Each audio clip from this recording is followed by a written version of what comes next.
Hi, this is the Magnificent Midlife Podcast and I'm Rachel Lancaster. This is where we celebrate women in midlife and beyond.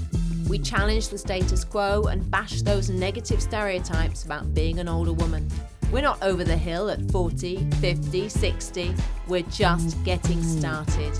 And the world needs us now more than ever. I'll be talking all things midlife, about issues that matter, and sharing fabulous stories of amazing women doing very cool stuff. Now is our time.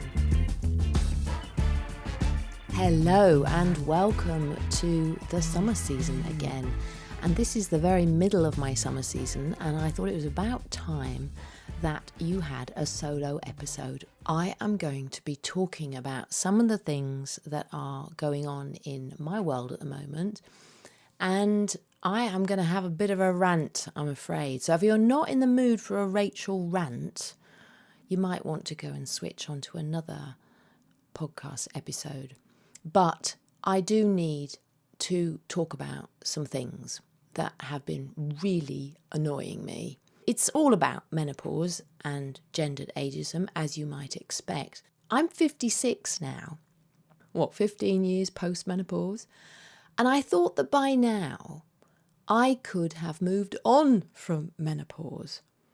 But because of what's going on in this menopause world, I keep getting dragged back. I hoped to move on now to the science of aging and how we can age better and how we can change the world's view about aging, particularly for women and gendered ageism. But there's still so much I need to talk about menopause because there is so much work still to be done on redressing the balance. I am very grateful that finally we are seeing other voices who are questioning the prevailing narrative about menopause, certainly here in the UK, and I'm talking very much in the UK. This will be a bit Britain focused, but what alarms me is that some of what is being discussed and happening here, it's spreading abroad. If you're not in the UK, this may well be a bit of a prophecy session for you, and you may be able to take on the mantle for me and stop it happening where you are. So some of the voices we are hearing from, Dr. Ellie Cannon in the Daily Mail. Now, I'm not a fan of the Daily Mail, but I do like their recent menopause coverage. They've had 2 articles by Dr. Ellie Cannon. Dr. Ellie has really made the link between menopause advice and money. What is the motivating factor behind what somebody is saying about menopause? And who are they? I think it's very interesting. There are very few solely NHS doctors who are pushing HRT, but there's an awful lot of private ones. And the private ones, every time they write a prescription and every time they do a consultation, that's money in their pocket. So the more people, the more women they can convince that they need HRT for menopause and they need HRT forever, the more money they make. So Dr. Ellie Cannon has made that link. She's put a comment in saying, do the maths yourself and work it out. We've also heard from Dr. Anis Mukherjee, who is a breast cancer survivor, and she was on at the end of the BBC documentary about menopause. She was the only person talking about diet and lifestyle. And we've also heard from Dr. Liz O'Riordan, who is herself a breast cancer survivor, and who I'm hoping to have on the podcast soon, which is very exciting. But she was a breast cancer surgeon who got breast cancer. And she has been very alarmed at the narratives that have been going out about HRT being safe for women to take if they have had breast cancer. Or if not completely safe, then not too dangerous. She's very, very concerned about that, and she's been writing about it. She's been doing social media posts about it. And as I said, I hope to have her on the podcast soon.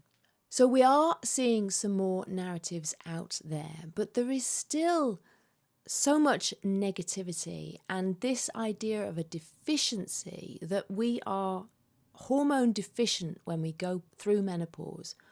I can't bear that deficiency word, because As a postmenopausal woman who is not taking synthetic estrogen, I do not feel deficient.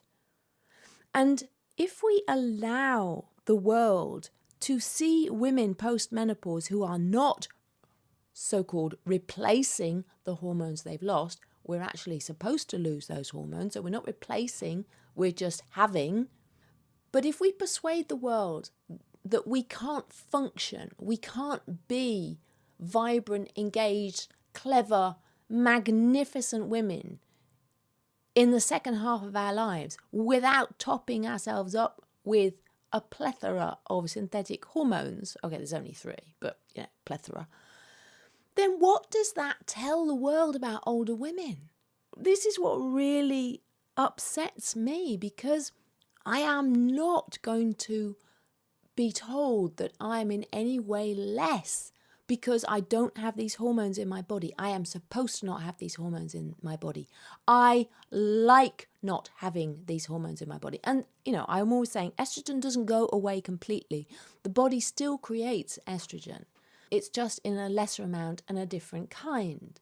But it's what the body's supposed to do. And when we get into not only this deficiency narrative, but that menopause is the gateway to all of these later life diseases, and that if we don't take the HRT, then we're going to be at risk of osteoporosis, Alzheimer's, heart disease, diabetes, depression, even early death, then what does that say about life after menopause? You can hear, I can't really get my head around it.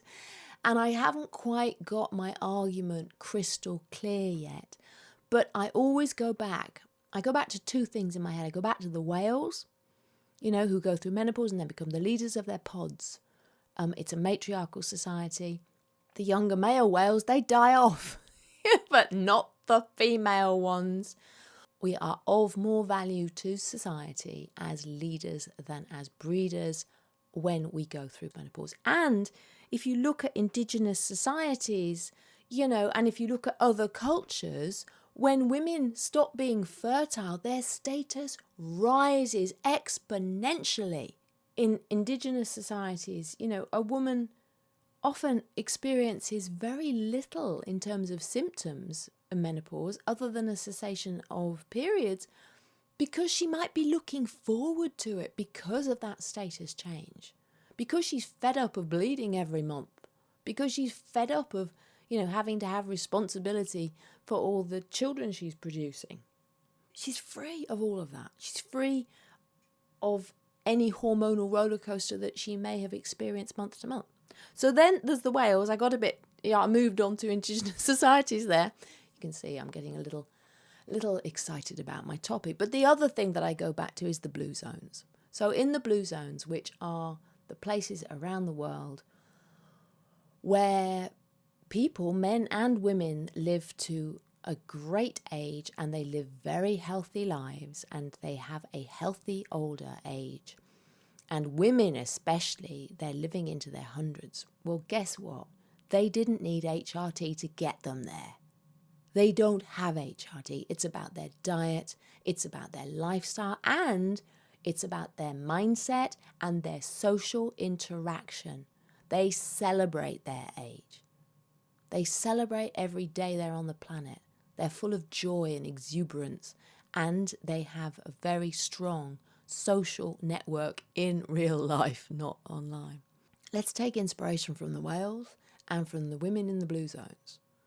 And if anybody tells you that you have to take HRT for menopause, and you are menopause age or beyond, so if you're 50, you want to be on. So this is the interesting thing for me. Let's go on a little tangent again. I was given an early menopause diagnosis at 41. Who knows whether it was right or wrong, but that was the diagnosis I was given. And I was advised to go on HRT. I was given a prescription for the pregnant mare's urine HRT on my first interaction with a doctor, being told that I had supposedly gone through menopause. I didn't fill that prescription. I didn't want it. I didn't want to have pregnant mare's urine inside me. Thank you very much. The formulation is now different, and I ended up going to see a menopause specialist, Dr. Nick Panay and his team in London. And I was put on the so-called body identical HRT, which is made from yams, which felt better, but is still synthesized. It's still synthetic. It still comes in plastic and metallic sachets, and doesn't look particularly good for the environment. So I then eventually went on HRT because I was found to have borderline osteopenia in my hip.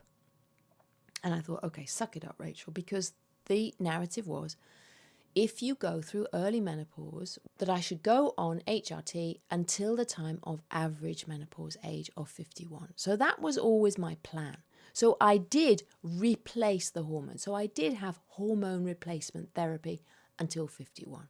But at 51, I didn't feel that I needed to continue with the HRT, and I wanted to come off it because I don't like being on a medication unless I absolutely have to. Because this is the other thing. Nobody knows the long-term impact of HRT because it hasn't been around long enough. And the formulations are changing. So if somebody says, okay, well, we've had HRT, it came from 1966, the year of my birth, that's 56 years. The book Feminine Forever, which was, pushing out HRT then, the formulation then was completely different. So we can't really compare research from then with research from now, because now we have a better, safer formulation. I was given the pregnant mare's urine at 41, 15 years ago. So we don't know the long-term impacts because the new formulation has only really been available widespread for women since then. Since I actually went on it when I was about, I think I was 44, 45. So that's maybe 12 years, 11, 12 years that we've had the new formulations. That's not enough time to know whether something is safe when we get to our 70s or 80s. We're only now learning the impact of the contraceptive pill.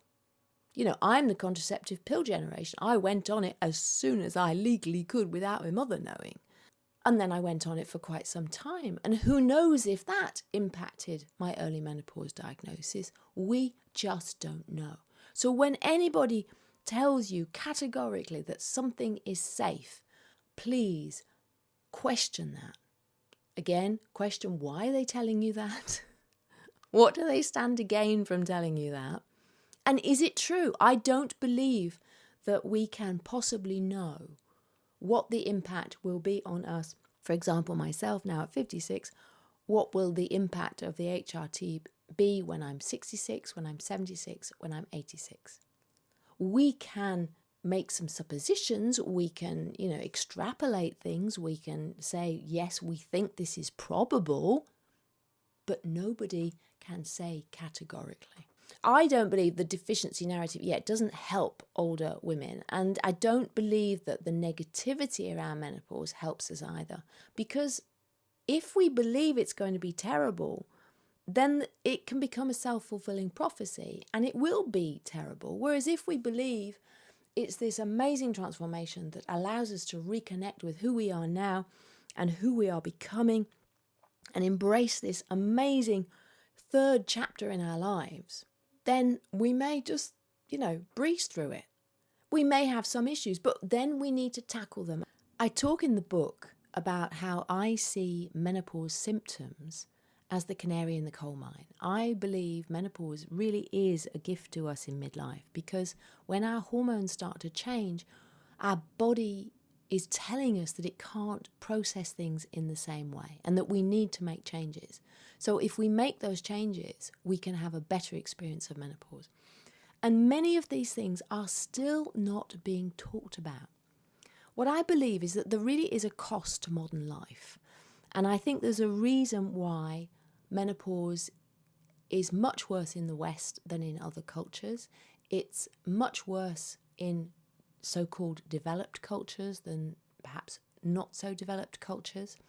And I believe it is this cost to modern life. We eat too much. We're overweight. Nobody wants to talk about weight in the context of menopause because women don't want to hear it. Dr. Liza Ridden, she put a post on social the other day. She said, how do I tell women that obesity puts them at greater risk of a recurrence of breast cancer because they just don't want to hear that.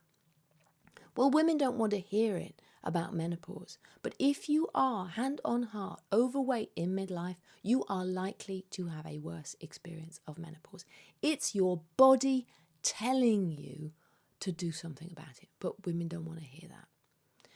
Stress is massive. I find it really interesting that all the celebrities and politicians and everybody talking in very loud voices about how women have to be able to get their HRT and it's absolutely terrible that they can't get it. And if men were suffering like this, there would be HRT on every shop floor and you'd be able to get it with a snap of the fingers and the government needs to pull their finger out, etc. They are all in high stress positions. And I have no doubt that my early menopause diagnosis was brought on by me living a very stressful life. I worked in the financial city of London. I'd worked in London and New York. I worked in financial communications, so it was stock exchange. It was really high powered and I'd been doing it for a long time. I'd gone through a divorce. I'd gone through 9/11. I'd moved continents. I had lived a very stressful life. And women are told that we can have it all. Well, I believe we can have it all, but not all at the same time. And that menopause is a time when we have to stop. The body is telling us, you got to stop. You got to pause. So in the book, I write about men no pause, me no pause. And I don't do what in the supplements people say in the advertising saying, me, no pause, I keep going with my supplements. No, I say me, I'm going to start thinking about me, putting me first. I'm going to start saying no, and I'm going to pause. Because if I don't, I'm going to get into trouble. And that's why I see menopause as this gift. Because what we can do is we can take the hormone therapy, we can mask those symptoms. But if we don't deal with them, who's to say that those things aren't going to cause all the problems in later life, that we're having to take the panacea of HRT supposedly forever, according to some people, to protect us from all those things? Because guess what? Sugar is bad, stress is bad, being overweight is bad, not enough exercise is bad, alcohol is pretty damn awful in menopause, and I've written about that recently. And I should let you know, actually, that I'm doing my rant. I am 5 weeks alcohol-free. And if you've listened to my podcast where I've talked about alcohol in the past, you'll know I like a tipple. And I'm not very good at moderation. So I've decided now I'm going to have a break. And I've written about that on the Mutton Club magazine. So you can go and check it out. I'll put the link in the show notes. But I feel fantastic. I feel really good. I've got less anxiety. I'm way more productive because I'm not sluggish the next day. My exercise is so much easier to do. I'm running better. I can do my yoga better. My head feels crystal clear. It really does. Even though, obviously I've got a bit of brain fog still going on and I mumble my words sometimes. But I feel good. But again, these things are not being talked about because we've got used to wanting something to fix it. We don't want to do the work. We don't want to do the work. And in menopause, you have to do the work. You have to do the external work and you have to do the internal work because you are moving into a new phase of your life. You're moving into something quite different. So there's quite a bit of work to be done, but I find that exciting. I find that interesting because if you do the work, then, it really can be magnificent midlife and beyond. So there's another couple of things I'm going to talk about. So I think I've talked about HRT for life. I've talked about the risk of disease. Let me just reiterate there that these are diseases associated with age. They are not caused by menopause. There are women now who've had breast cancer and who've been told they can't have HRT and are reading that if they don't have HRT, they will be at risk of Alzheimer's, heart disease, diabetes, early death, depression, I'm sure there's another one, osteoporosis. I forgot that before, didn't I? They will be at risk at those if they don't take HRT. well, what are these women who've had breast cancer? How are they supposed to function? And guess what? If they get stressed and worried and anxious about their inability to take HRT because their doctor has told them they can't take HRT because they've had breast cancer, what does stress do? Makes the menopause issues worse, makes them more at risk of disease because it impacts the immune system. So it's a vicious circle. So we have to stop these negative narratives. We have to stop this vicious circle. We have to rebrand menopause. Really do. Okay, so I've probably whistled on about that for long enough. I want to talk about data because data is driving me nuts. And I have written about this as well. There is a figure that was quoted in a UK parliamentary inquiry. 900,000 women have left work because of menopause. Almost 1 million. This is still, I believe, on the Wellbeing of Women website as a way of getting companies to sign up to their Menopause at Work campaign. Now, Menopause at Work is brilliant, but using dodgy statistics to encourage people to sign up is wrong. I've been seeing this figure everywhere. You know, it's in The Guardian, The Times, Sky News, on HR websites. And the Financial Times quoted it, the head of talent acquisition, she quoted it on LinkedIn in connection with the Financial Times being a proud signatory of the Menopause Workplace Pledge. Kudos to the Financial Times for signing up to the Menopause Workplace Pledge. Not kudos for quoting a figure that is incorrect. But if the figure is quoted in the UK Parliamentary Inquiry and it's on the Wellbeing of Women website, you'd think it was correct, wouldn't you? So I spoke to Wellbeing of Women and I asked them, and they told me it was research done by Bupa, and they gave me further links as reference. So I followed the link to an article I thought was the actual research, but it was another article, and I tracked down eventually a woman. She'd written an article and she was at Bupa Health Clinics, Alana Linney, and she wrote, our most recent research found that almost 1 million women have left a job because of menopause symptoms, exposing UK businesses to the threat of losing their most experienced female talent. I'm reading from the blog post that I've written on this now because I want to tell you the whole thing. So there was no further link to any research. So I rang Bupa and they then supplied a press release. So what did the press release say about the research? They said that it was commissioned by Bupa Health Clinics and conducted by a company called Census-Wide. 1,000 UK women were surveyed in September 2019. 1,000, okay? Remember that one's important. Remember that figure. There was no demographic information other than that women were surveyed. There was no information as to how the women were selected. The survey explored 4 main female health events that cause women to take long-term leave. These were periods, fertility struggles, pregnancy, and menopause. Remember that. There were 4. The women surveyed appear to have been aged 18 to 70. Remember that. There will be a quiz at the end, so I hope you're taking notes.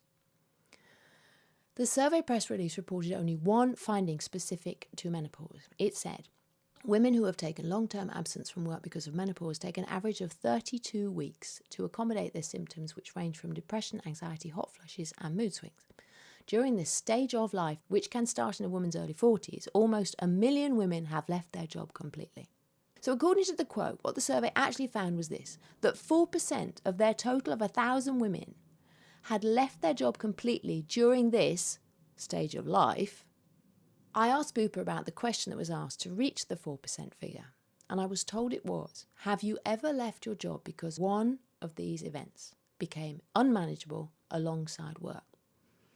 The events researched were periods, we go back to this, fertility struggles, pregnancy, and menopause, not just menopause. So how did they get to 1 million?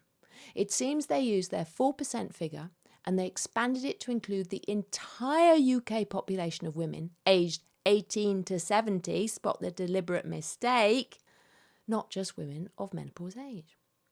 There was no source quoted for that figure, but it's the exact same figure for all women aged 18 to 70 in the UK population estimates for 2018. So I did my research. I dug around into this. What they did was they extrapolated this figure from just a survey of 1,000 women, no evidence of representative sampling, asking vague questions and then extrapolating the findings to an inappropriate and incorrect population. But you know what? Bupa got phenomenal press coverage from this PR survey. And then they launched a £250 a year menopause plan in addition to their regular health insurance. I used to work in PR, so I know all about doing a survey to generate press coverage. It's a useful tool in the PR arsenal. Some journalists love them because they're easy copy. And of course, dramatic headlines get lots of eyeballs, which means more advertising revenue. Follow the money. It was staggering, really. And I will say that it's worth noting that 4% of 1,000 is 40. 40 women. So all of this misinformation off the vague responses of just 40 women. But how many times do we see that figure? 900,000 women have left work, and sometimes it's 1 million. And the other thing is that people then, they put out this information and then they misquote it. So in March 2022, the CIPD, which is the Chartered Institute of Personnel Development, they held an online event about menopause in the workplace in which a menopause trainer, and I'm going to be nice here, I'm not going to name her, but a menopause trainer, she told the audience that 900,000 women are leaving the workplace because of menopause every year. Can you see why I get annoyed? Can you see why I get annoyed? Other examples. Caroline Harris is a member of Parliament and has been spearheading the campaign. She went on Loose Women to talk about how terrible it was that, women couldn't get their HRT. And she said, what about all the midlife women in prison? That, they're in prison now because of bad decisions they made about menopause. Sorry? We're now blaming menopause for women in midlife being in prison? That seems to be the case. Then let's talk about suicide, menopause and suicide. So I've written about this as well. And it's a really difficult subject. And I know there are instances of women in the period of menopause having taken their own life. And that is terrible. And any suicide is terrible. But we keep being told that the rate of female suicide is highest in the menopause years. And it's left hanging because therefore menopause is to blame. But if you look at the statistics, as I have done, the rate of increase for men is also highest during that period, over midlife, around the age of 50. But they don't go through menopause, well, not female menopause anyway, and their rate is like nearly 3 times higher than women. There's a lot going on in midlife.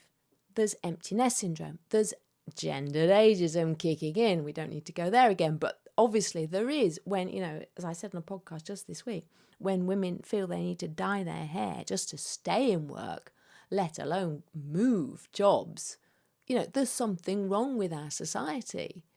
And when women talk about, there was another piece of research that talked about menopause making women feel invisible.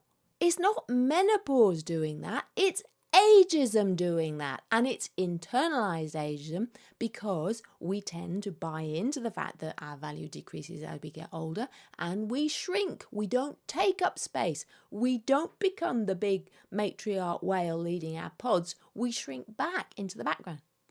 Anyway, back to suicide. The other thing is that there is never just one reason for suicide. But again, it makes for good headlines. But women and men, they want better information about menopause, not frightening headlines. And the shocking claims may get reactions and may be likely to increase web traffic, but misleading information can undermine the integrity of those associated with them and the discussion itself. And as the old adage goes, correlation does not equal causation. I actually sent my research, I wrote my post to the Samaritans. And what they said in response to my post was, we know that there has been increased interest in this area recently, but unfortunately there are a lot of unknowns due to limited evidence based on these particular issues. However, we do know that suicide is complex and is rarely the result of one thing. A combination of psychological, social and physical factors contribute to a person's risk of suicide.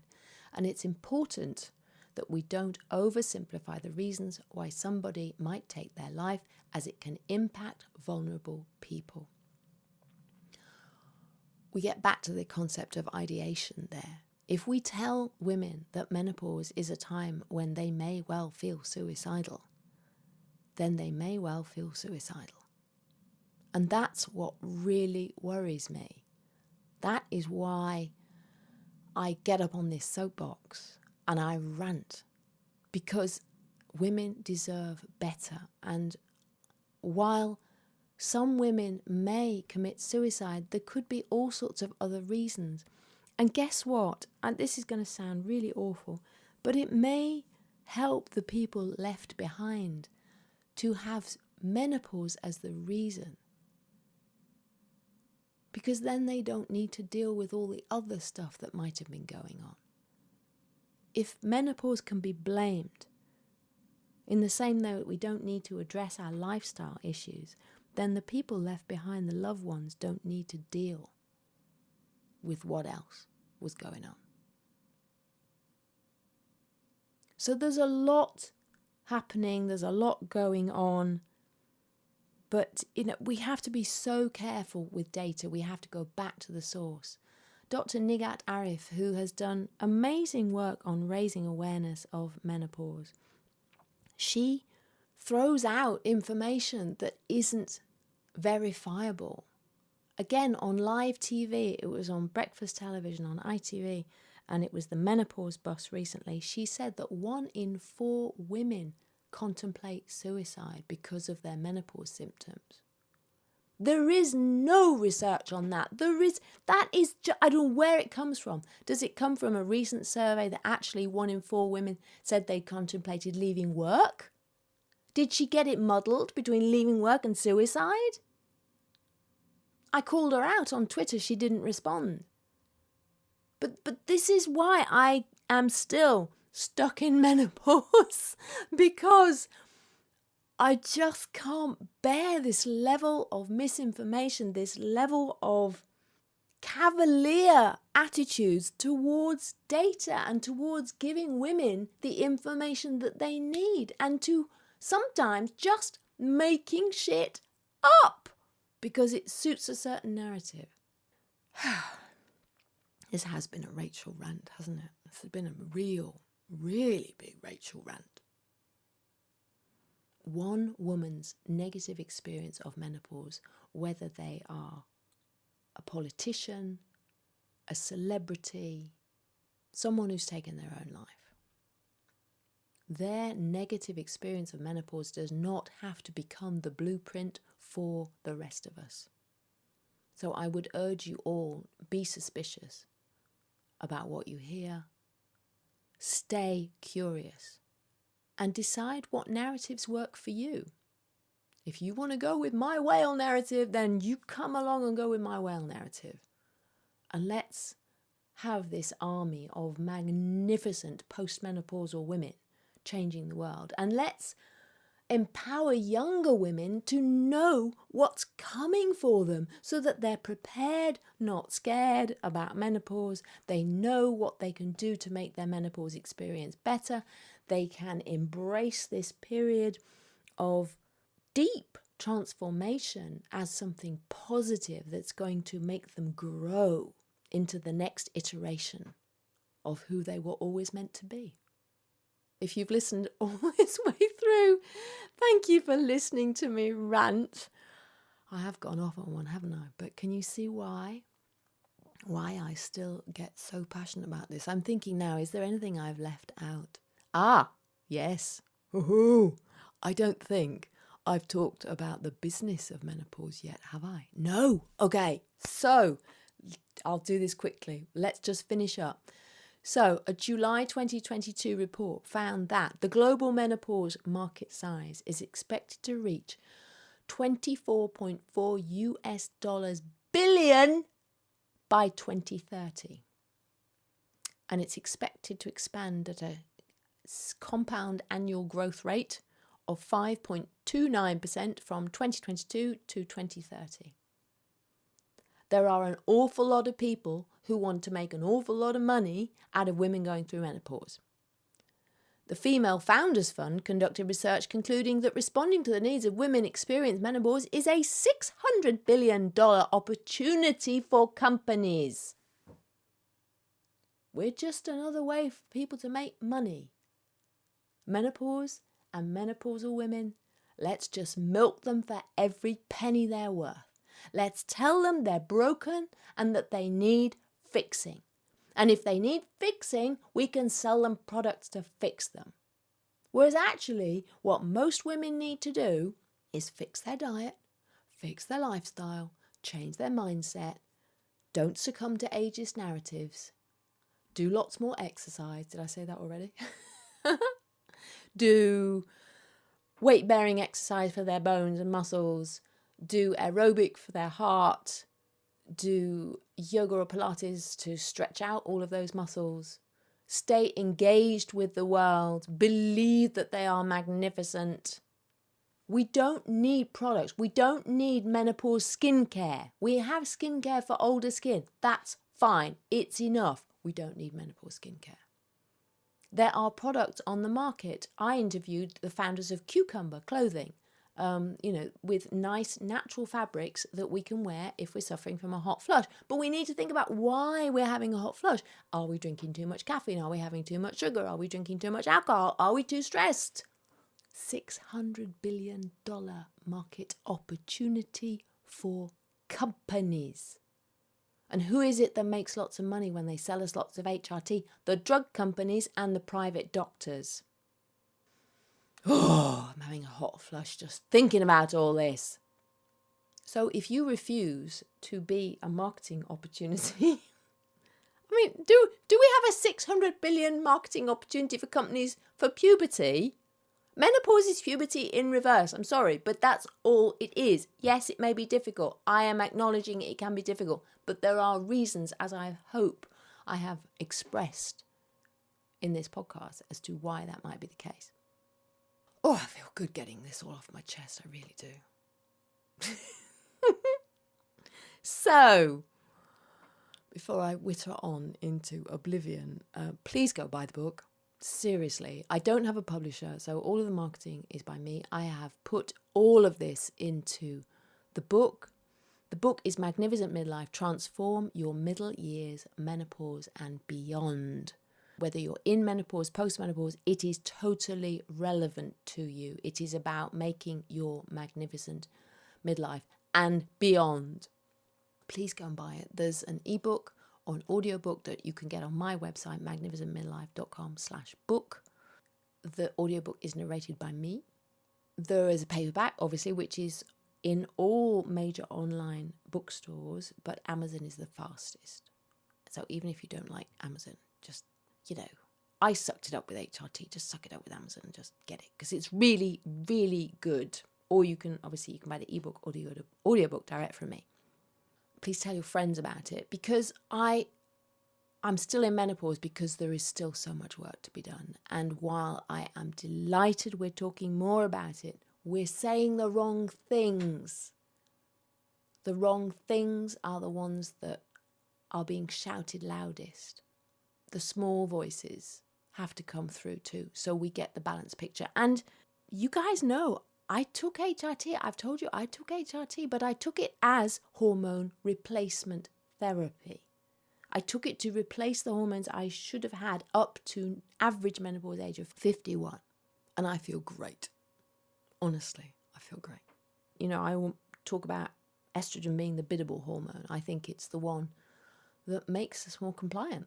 It makes us behave and nurture everybody else. And when we don't have so much of it in our bodies, we're more able to be our authentic selves and not be so driven to look after everybody else first. But we can start putting ourselves first on the list. So thank you for listening. Go out there and be absolutely friggin' magnificent. Thanks for listening to this episode of the Magnificent Midlife Podcast. If you enjoyed it, please subscribe, follow, and share it. Also, giving a 5-star review really helps get the word out. You'll find the show notes at magnificentmidlife.com. That's also where you can get my book, Magnificent Midlife, transform your middle years, menopause and beyond. Make the very best of your next chapter. Help me change the world, one magnificent midlife woman at a time.